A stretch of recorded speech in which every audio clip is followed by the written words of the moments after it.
Haven't we all heard of the dictum, actions speak louder than words? Seems like the Pakistan Prime Minister Shehbaz Sharif hasn't.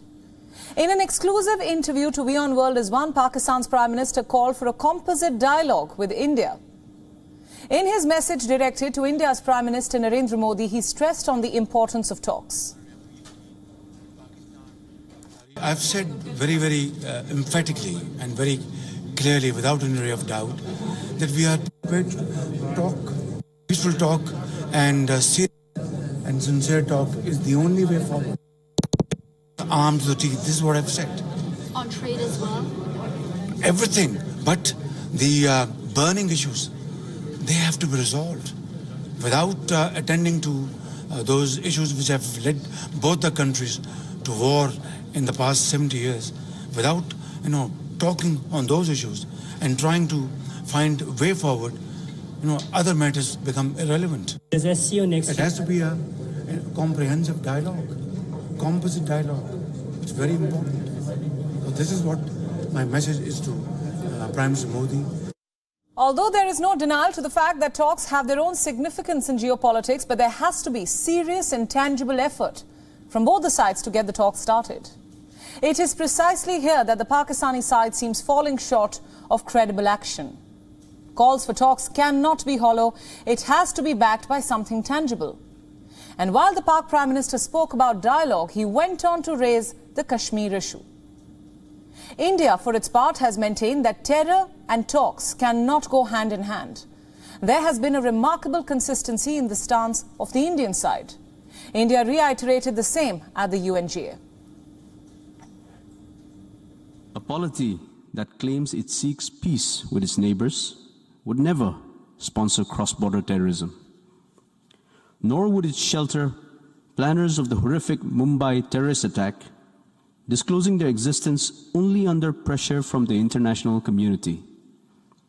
Such a country would not make unjustified and untenable territorial claims against neighbors. The desire for peace, security and progress in the Indian subcontinent is real. It is also widely shared, and it can be realized.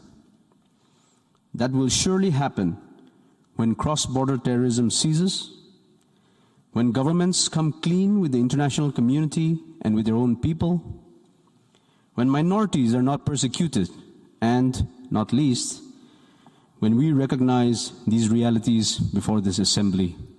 So New Delhi's stand remains clear. Pakistan must take strict action against terrorists and not let Pakistani soil be a safe haven for anti-India terror groups, and then come back to the table for talks. Because hollow and empty calls for dialogue in itself are bound to fail to produce any kind of significant outcome.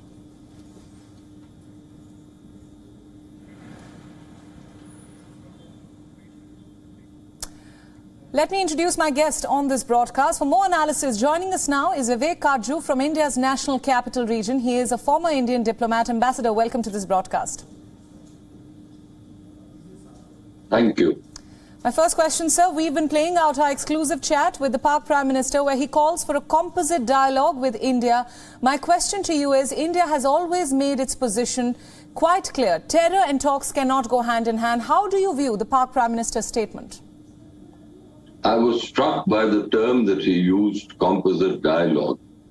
In fact, the process of composite dialogue was begun in 1998 by his brother, Nawaz Sharif, and Prime Minister Vajpayee. So it's interesting that he is going back to the same term. Now, India persisted with this process despite setbacks. And the last time that this process was attempted, though with a different term, was by Prime Minister Modi himself. You will recall his visit to Lahore to meet Nawaz Sharif, Shehbaz Sharif's brother, on Christmas Day in 2015. However, the actual rulers of Pakistan, which is the Pakistan Army, responded with the Pathankot terror attack.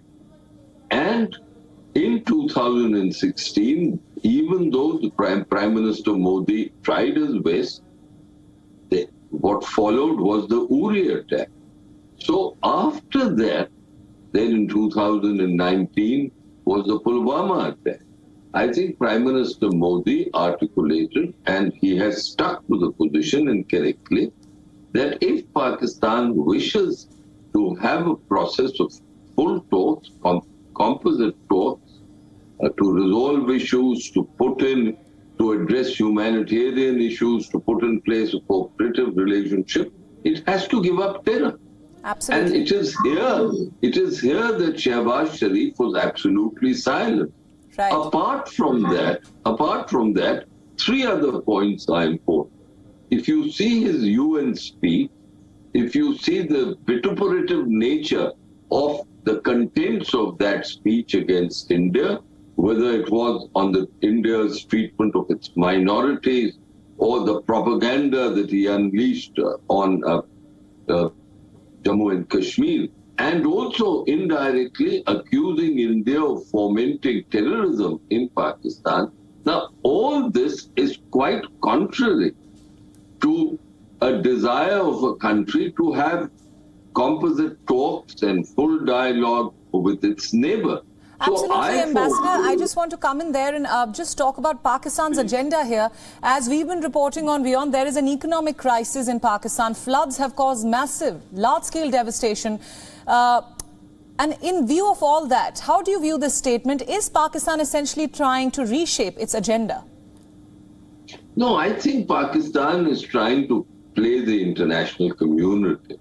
It is Shehbaz Sharif and his military establishment require an enormous amount of funds for relief and rehabilitation work following the floods.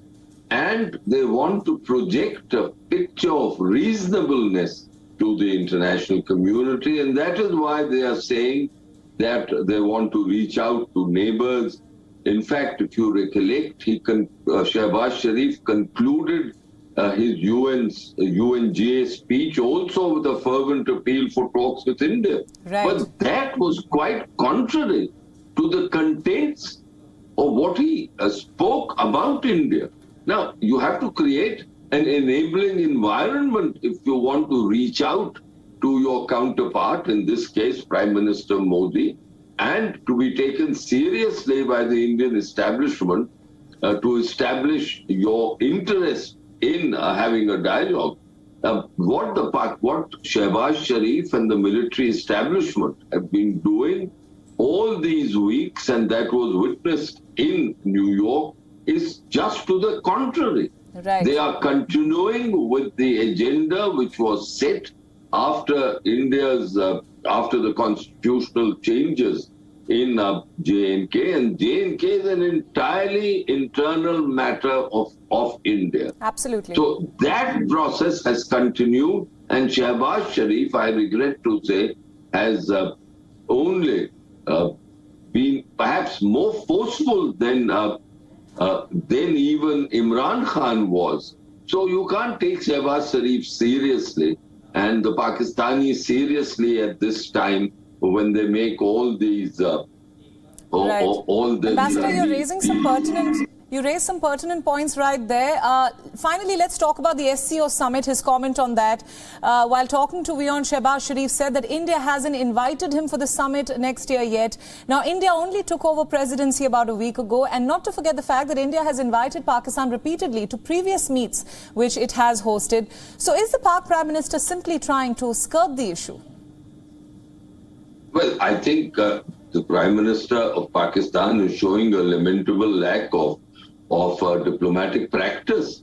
When the summit dates are finalized, then it is conventional diplomacy that invitations are sent out by the government to the leaders of the member states of an organization, in this case the SCO, to come and participate in the summit, in the event. And India, no doubt, will do so. Right, absolutely. Ambassador, thank you so much for all your perspective, and thanks for joining us on WION World is One at this hour.